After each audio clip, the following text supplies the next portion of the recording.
शमशान में जाकर के आदमी माया प्रपंच की बात नहीं करता, वहां पर आदमी ज्ञान की, सत्संग की और भगवान की और त्याग की बात करता है।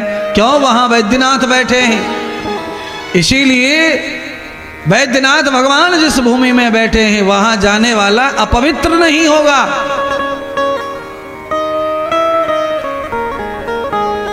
सामान्य रूप में अपवित्रता डेड बॉडी को छूने से तो आती है, इसलिए नहाने धोने की परंपरा है, पर शमशान में बिना डेड बॉडी के जाकर आकर घूम कर आने से अपवित्रता नहीं होती है महाराज। अच्छा बोलिए, घर में और शमशान में क्या फर्क है? घर में शमशान में इतना फर्क है केवल कि घर में लोग कभी कभी मरते हैं और शमशान में लोग ज्यादा मरे हुए जाते हैं, बस केवल लाश कम ज्यादा का फर्क है। बाकी दोनों जगह शमशान बराबर है। घर में भी कोई मर रहा है, वहां भी कोई मरा ही जा रहा है, वहां ज्यादा जाते हैं, घर में कम है, बस इतना फर्क है। ट्रैफिक ये रोड पे ज्यादा ट्रैफिक है, उस पे कम है, बस इतना फर्क है। पर घर को लोग पवित्र मानते हैं बुद्धि से और शमशान को अशुद्ध मानते हैं बुद्धि से। और घर में आदमी को माया घेरती है और शमशान में माया भाग जाती है महाराज। तो आज से शमशान के बारे में गलत सोचना बंद करो। क्यों? आपके पास घर में भी तो जगह है ना, इतना बड़ा बंगला, इतना बड़ा कंपाउंड खाली पड़ा है, घर के अंदर ही जला लोगे तो क्या फर्क पड़ जाएगा लाश को? काय को शमशान ले जाना है? यानी कि तुम्हारे बंगले में 500 करोड़ की प्रॉपर्टी रखी है, कागज रखे मरने वाले के, जो मर गया है उसके 500 करोड़ की प्रॉपर्टी के कागज अलमारी में रखे, पर उसको 5000 रुपए की 3 मीटर जगह घर में मिल नहीं रही है मरने के बाद।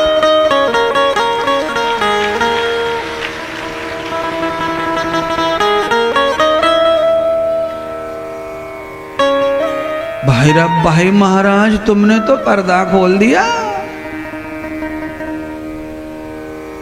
बोलो, सुनो और सुनो, जहां तुम्हें नहीं जलाया जा रहा है वहां पर कुत्ता बंद रहो। कुत्ता, बंगले में 2 कुत्ते परमानेंट हैं, एक घोड़ा बंधा हुआ है, बिल्ली 5 घूम रही है, पर जिसकी प्रॉपर्टी है उसके लिए घर में मरने के बाद जगह नहीं है। कुत्ता रह सकता है घर में, पप्पा नहीं। बिल्ली रह सकती है पर मम्मी नहीं। अब बोलो, क्या करूं तुम्हारे प्यार को, क्या करूं तुम्हारी संपत्ति को? तुमसे तो महात्मा साधु इसलिए अच्छे हैं कि महात्मा जब कोई मर जाता है तो उसके आश्रम के अंदर ही महात्मा को नीचे दफाया जाता है, उसे कोई बाहर नहीं फेंकता।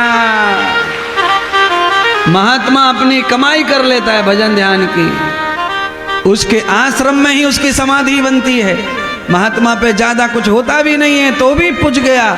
और तुम लोग तो करोड़पति अरबपति होके भी तुम्हें वहीं फेंका जाएगा जहां पर गरीब को फेंका गया है। एक बार कहो तो सही महाराज, तुम बता तो सही रहे हो, पर हम करें तो करें क्या?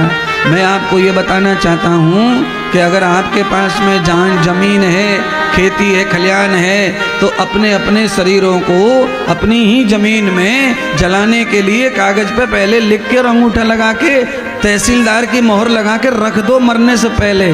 भाई हम मरेंगे, हमारा यहाँ पे संस्कार करना, हम शमशान में मत ले जाना हमको। ना ना ना ना करते प्यार तुम्ही से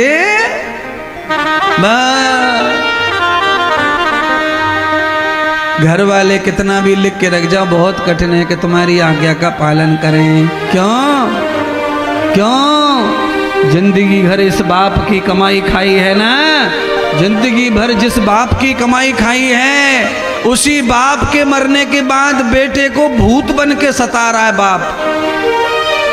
ये डर बैठा हुआ है बेटे और बहू के मन में, अगर कहीं अगल बगल नजदीक जला दिया तो सतावेगो बाबा के रात में। ये डर है, ये जिंदगी है तुम्हारी, ये माया, ये प्रपंच है और ये वास्तविकता है और ये त्याग है। अब आपको क्या क्या सोचना, क्या क्या ग्रहण करना है, ले लेना कथा में से।